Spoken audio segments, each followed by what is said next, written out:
कैसे दो व्यक्तियों ने मूवी डीवीडी रेंट पर देकर आज दुनिया की सबसे बड़ी ऑनलाइन स्ट्रीमिंग कंपनी खड़ी कर दी। नेटफ्लिक्स का ऑनलाइन स्ट्रीमिंग इंडस्ट्री में सबसे बड़ा मार्केट शेयर है। साल 2021 में नेटफ्लिक्स की वैल्यूएशन 267 बिलियन थी, जो कि साल 2022 में घटकर 84.7 बिलियन रह गई। नेटफ्लिक्स ने 2022 के अपने फर्स्ट क्वार्टर में 2 लाख से अधिक सब्सक्राइबर खो दिए हैं। यह एक दशक में पहली बार हुआ है जब नेटफ्लिक्स अपने सब्सक्राइबर खो रहा है और अनुमान लगाया जा रहा है कि नेटफ्लिक्स अपने सेकंड क्वार्टर में 20 लाख से अधिक सब्सक्राइबर खो सकता है। लेकिन सवाल यह आता है कि नेटफ्लिक्स 2022 में फेल क्यों हो रहा है। तो दोस्तों, इस शानदार कहानी की शुरुआत होती है सन 1997 में। सन 1997 में रीड हास्टिंग और मार्क रैंडोल्फ ने मिलकर स्कॉट वैली शहर से नेटफ्लिक्स की शुरुआत की। और दोस्तों, आपको जानकर यकीन नहीं होगा कि जब नेटफ्लिक्स को शुरू किया गया था तब ये डीवीडी रेंटल बेस्ड कंपनी थी, यानी कोई भी कस्टमर इन्हें मेल के थ्रू ऑर्डर प्लेस करता था और अगले दिन उस कस्टमर के घर पर उस मूवी की डीवीडी प्रोवाइड कर दी जाती थी और कस्टमर द्वारा मूवी को वॉच करने के बाद वापस कंपनी को डीवीडी दी जाती थी और कंपनी एक डीवीडी के लिए $4 और प्लस $2 डिलीवरी के लिए चार्ज करती थी।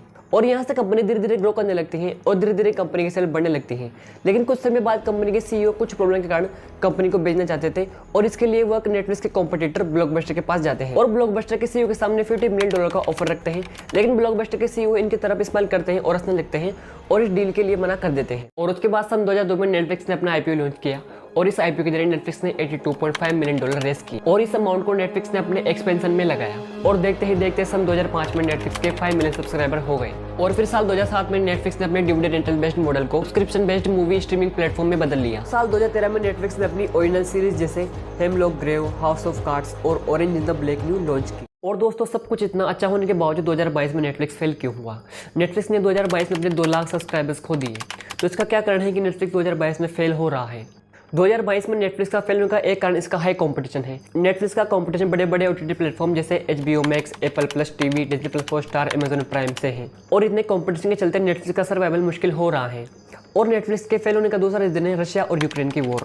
2022 में रशिया और यूक्रेन की वॉर शुरू हुई, जो अभी तक थमने का नाम नहीं ले रही हैं, जिसके चलते रशिया और यूक्रेन में नेटफ्लिक्स की स्ट्रीमिंग बिल्कुल बंद कर दी गई है, जिससे नेटफ्लिक्स को भारी नुकसान झेलना पड़ रहा है। इस वॉर के कारण नेटफ्लिक्स से अपने 2 लाख से अधिक सब्सक्राइबर खो दिए हैं। नेटफ्लिक्स के फेल होने का तीसरा रीजन है high cost of content creating and streaming. Netflix को अपना ओरिजिनल कंटेंट क्रिएट करने में और उसे दुनिया भर में स्ट्रीम करने में एक बहुत बड़ी कॉस्ट झेलनी पड़ रही है, जिसके कारण नेटफ्लिक्स का डेप्थ धीरे धीरे बढ़ता जा रहा है। दोस्तों, बात करते हैं कि नेटफ्लिक्स इंडिया में फेल क्यों हो रहा है।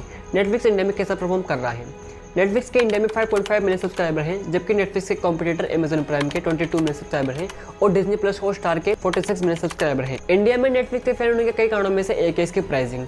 जब इंडिया में नेटफ्लिक्स को लॉन्च किया गया तब इसकी प्राइस 499 थी, जो कि एक इंडियंस के लिए बहुत ज़्यादा थी। किसी भी इंडियंस के लिए सिर्फ मूवी देखने पर इतना पैसा खर्च करना बहुत ज़्यादा था। लेकिन बाद में इसकी प्राइस कम करके 149 कर दी गई, लेकिन ये भी एक इंडियंस के लिए ज़्यादा। नेटफ्लिक्स का इंडियन फेल का दूसरा कारण है पुअर देसी कंटेंट।